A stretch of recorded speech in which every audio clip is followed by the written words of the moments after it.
There is a moment in the life of every person who has ever tried to do what is right, when doing the right thing costs everything. Not a little, everything. Yusuf had been in that moment before.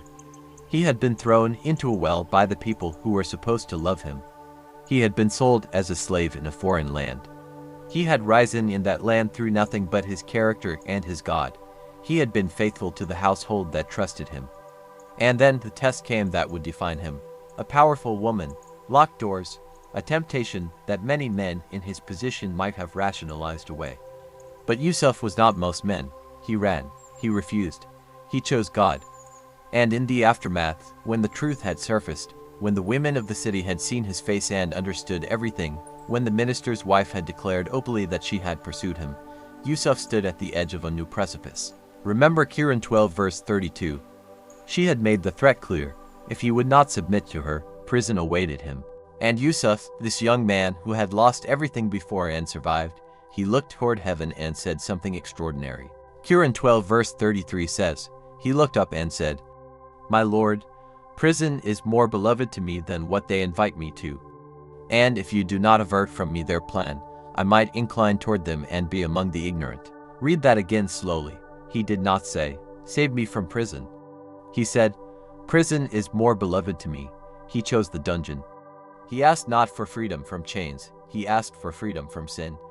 That is the soul we are following into the darkness today. He didn't pray to be freed from prison, he prayed to be worthy of it. Stay with us, because what happens inside those walls will change everything. Before we follow Yusuf through those prison gates, we have to ask the question that every fair mind would ask.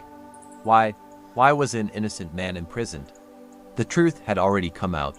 The shirt, torn from the back, not the front, had testified to Yusuf's innocence. The women of the city had seen him and confessed that they had never seen anything like his character. The minister's own wife had admitted, publicly, that she had pursued him, and that he had refused her. The evidence was clear. Yusuf had done nothing wrong. And yet, the prison doors were opening. Why? Because power does not always serve truth. Because the woman who desired him still had access to her husband's authority. Because in a world where scandal clings to the accused regardless of verdict, it was easier to lock away the inconvenient man than to deal with the consequences of his innocence. The Quran does not explicitly detail the political maneuvering in those final hours. But it gives us something more honest. It tells us that even after the truth was revealed, even after the wife of Al-Aziz said openly, "I sought to seduce him and he is of the truthful," Yusuf was still sent to prison. Think about what that means. It means that innocence is not always enough, that truth does not always protect you. That there are forces in this world, forces of ego, of status, of wounded pride, that will punish the righteous for simply being righteous. And Yusuf knew this. He did not fight it. He did not rage against the injustice. He turned toward God and he chose the cage. The evidence proved him innocent. The truth had been spoken, and they imprisoned him anyway. This is the world Yusuf lived in, and it may not be so different from our own. The prison of ancient Egypt was not a place that many people left. It was not the clean, procedural detention centers we might imagine. It was stone and darkness, iron and silence.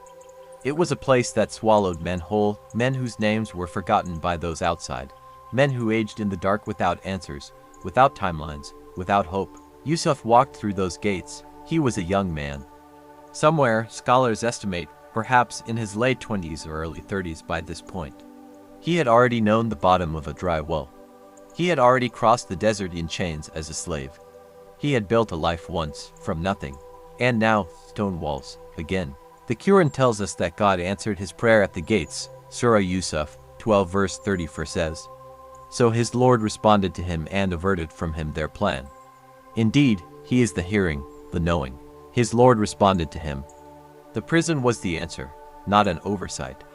Not a punishment from God. The prison was the protection. Because inside those walls, no scheme could reach him. No woman could pursue him. No political machinery of the palace could grind him down. The dungeon, in God's design, was a sanctuary. When the door closed behind Yusuf, it closed on every threat that had followed him since the palace. There is a particular kind of silence that exists only in places where men have lost hope. It is not the silence of a library, studious and patient. It is not the silence of a forest at night, wild and alive. It is a compressed silence, the sound of men who have stopped expecting tomorrow to be different from today. Yusuf entered that silence. Around him were men of every kind, men imprisoned for debt, for crime, for politics, for being on the wrong side of a shifting court. Men who had families outside they would never see again, men who had given up. And into that compressed silence, Yusuf brought something else. He brought himself. We do not have a detailed account of Yusuf's first days in the prison. But the Quran gives us evidence of what he carried with him, because we can see what happened next. We can see how the other prisoners responded to him. We can see that he became, in that dungeon, not a broken man, but a teacher, a counselor, a presence.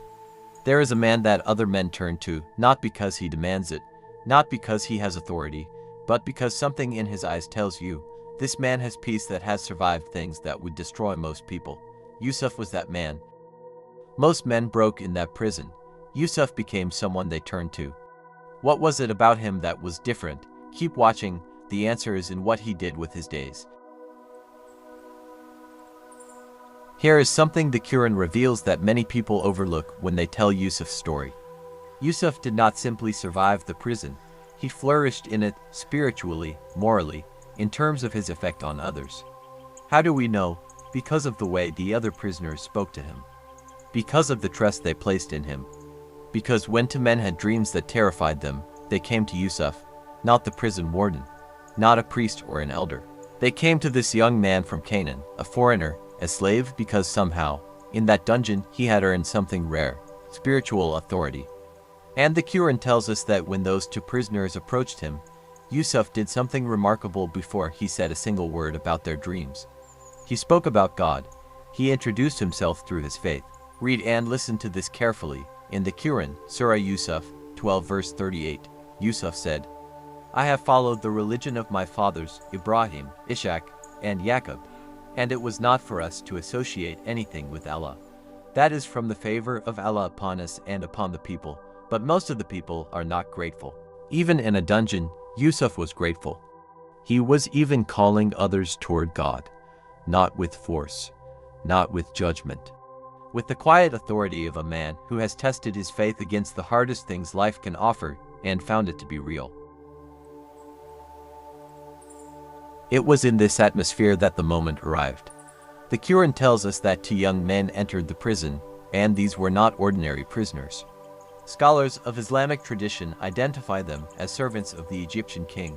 One, the royal cupbearer, the man who managed the king's wine and drink, and the other, the royal baker, who prepared the king's food. Both men had been accused of a plot against the king. Some accounts say they were suspected of attempting to poison his food and drink. They had been thrown into prison pending judgment. And both men, on the same night, or perhaps nights close together, had dreams. Dreams in the ancient world were not dismissed the way we sometimes dismiss them today. In the civilizations of the ancient Near East, Egypt, Mesopotamia, Canaan, dreams were understood as a form of divine communication. The Egyptians had an entire priestly class dedicated to the interpretation of dreams. Pharaohs had their own dream interpreters. Dreams were policy. Dreams were prophecy. So when these two men woke from their dreams shaken and uncertain, they did not dismiss what they had seen. They felt the weight of it, and they turned to Yusuf. The Quran captures their words, Surah Yusuf, 12 verse 36. They said, Indeed, we see you to be of those who do good. This means they had observed him. They had watched how he lived. And they trusted him because of who he was. Two prisoners, two dreams, one night, and the man they chose to interpret those dreams was locked in the same cell. But what Yusuf was about to tell them would prove that some doors cannot be closed by prison walls. The cupbearer spoke first. He had seen in his dream a vine, lush, living, heavy with grapes.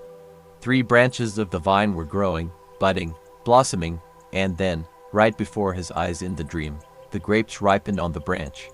He took them, pressed them into the king's cup, and placed the cup in the king's hand. That was the dream, simple in its imagery.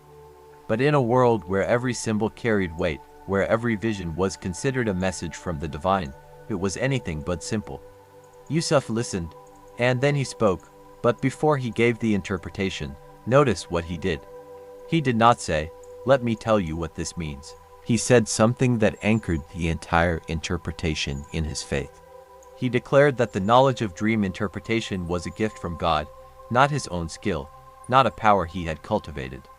It was a sign of God's favor upon those who remain faithful through suffering.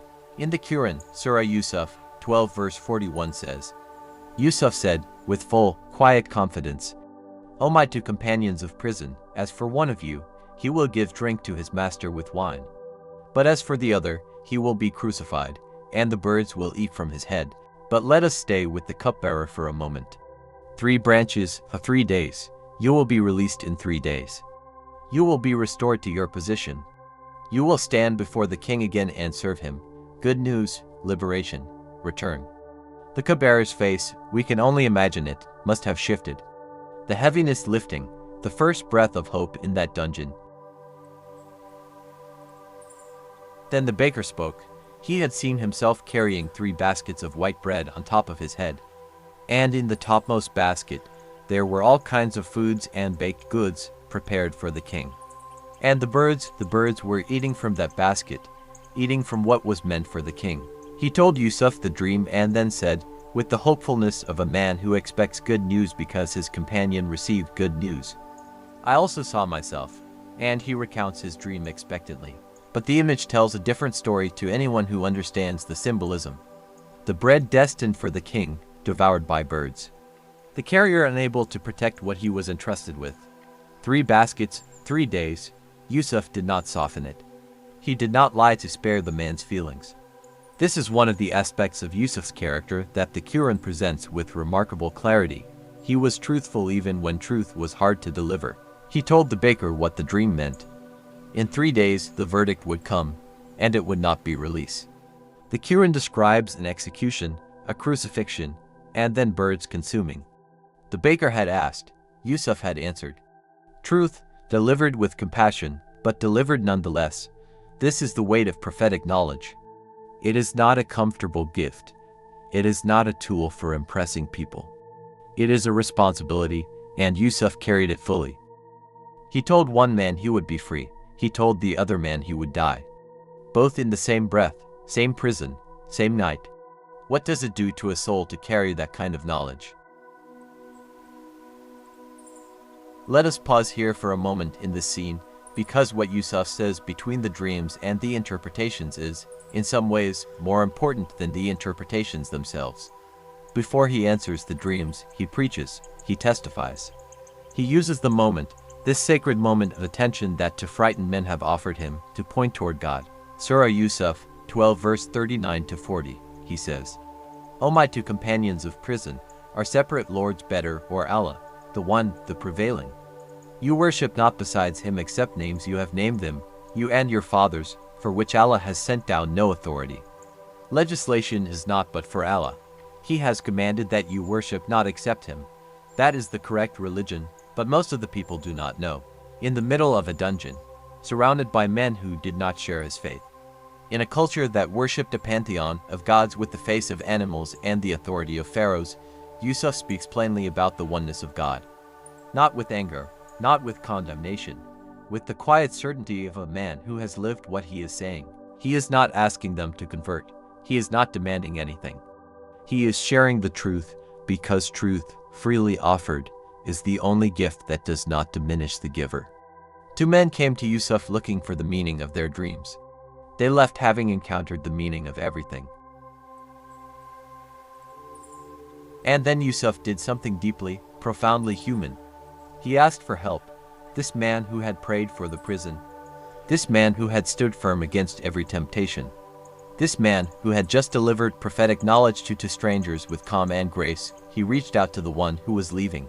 Surah Yusuf 12:42 says, He said to the cupbearer, the one who would be freed, mention me before your master. Just 3 words in essence, mention me, tell him about me. Tell the king there is a man in this prison who is here unjustly. Tell him 3 words that contained years of patient suffering. A quiet reaching toward the door, not climbing over others to get out, not manipulating or deceiving, just asking. Simply, honestly, asking. He asked the cupbearer to remember him before the king. It was the right thing to do. It was allowed. It was human. And God did not rebuke Yusuf for asking, but God did test him through the answer he received, because the cupbearer would be released. The prophecy would be fulfilled exactly, and the cupbearer would forget. He asked just one thing, just one small favor. Mention me before your master, 3 words. And the man he asked forgot him for years.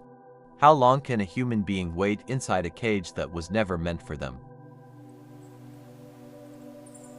The door closed, the cupbearer walked out into sunlight and returned to his position in the palace.